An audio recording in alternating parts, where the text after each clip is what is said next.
పట్టణంలోని ప్రభుత్వ ఆసుపత్రి ఉపవైద్య కేంద్రాన్ని ఎమ్మెల్యే చింతల కనకారెడ్డి ప్రారంభించారు. ఈ కార్యక్రమంలో ఆయనతో పాటు 134 డివిజన్ కార్పొరేటర్ శాంతి శ్రీనివాసరెడ్డి, కోఆప్షన్ మెంబర్ జ్యోతి శ్రీనివాస్ గౌడ్ హాజరయ్యారు.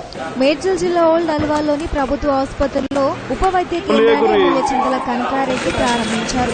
ఈ కార్యక్రమానికి ముఖ్య అతిథిగా ఎమ్మెల్యే చింతల కనకారెడ్డి, కోఆప్షన్ మెంబర్ జ్యోతి శ్రీనివాస్ గౌడ్, 134 డివిజన్ కార్పొరేటర్ శాంతి శ్రీనివాస్ హాజరయ్యారు. ఈ సందర్భంగా ఎమ్మెల్యే కనకారెడ్డి మాట్లాడుతూ ఈ ఆసుపత్రిలో 60 సంవత్సరాల నుండి సేవలు అందిస్తుందని, త్వరలోనే సీఎంతో చర్చించి 30 పడకలు గల భవనంగా నిర్మిస్తామని ఆయన తెలిపారు. ఈ సందర్భంగా ఆసుపత్రి డివైపీఓ ఆనంద్ మాట్లాడుతూ అందరికీ అందుబాటులో సేవలు అందిస్తున్నామని ఆయన తెలిపారు. వచ్చిన ప్రముఖులందరికీ ఆయన కృతజ్ఞతలు తెలిపారు. ఈ కార్యక్రమంలో ఎమ్మెల్యే చింతల కనకారెడ్డి, కోఆప్షన్ మెంబర్స్, హాస్పిటల్ సిబ్బంది, ప్రజలు అధిక సంఖ్యలో హాజరయ్యారు.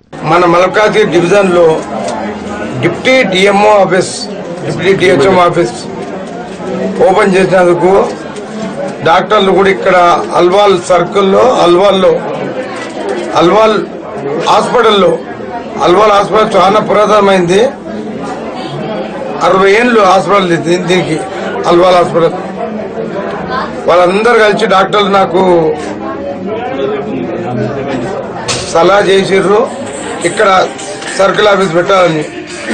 ఇది డిప్యూటీ డిఎంహెచ్ఓ ఆఫీస్ ఈరోజు ఓపెన్ చేసినందుకు డాక్టర్లకు మరియు ఇక్కడ విశేష కార్యకర్తలు అందరికీ అభినందన చెప్పుకుంటూ, అలాగే మల్కాజ్గిరి డివిజన్ లో మొత్తానికి మన సర్కిల్కి వచ్చినందుకు ఆనందం.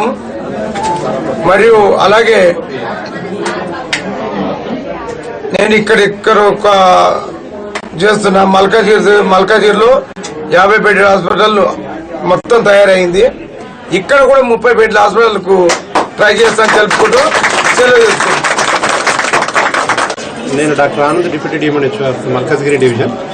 మాకు ఇక్కడ ఆఫీసు స్టార్ట్ చేసుకోవడానికి మా డాక్టర్స్ అందరికీ సహకరించిన మన ఎమ్మెల్యే గారు కనకారెడ్డి గారికి ధన్యవాదాలు తెలియజేసుకుంటూ, సార్కి, కార్పొరేటర్స్ అందరి మేడమ్స్ కి, ఇక్కడున్న లోకల్ లీడర్స్ అందరికీ మా తరఫున, మా డాక్టర్స్ అందరి తరఫున, డివిజన్ తరఫున ఈ డివిజన్కి మంచి పేరు తీసుకొని వస్తానని మా డాక్టర్స్ అందరి తరఫున నేను మాటిస్తూ ధన్యవాదాలు తెలియజేస్తాను.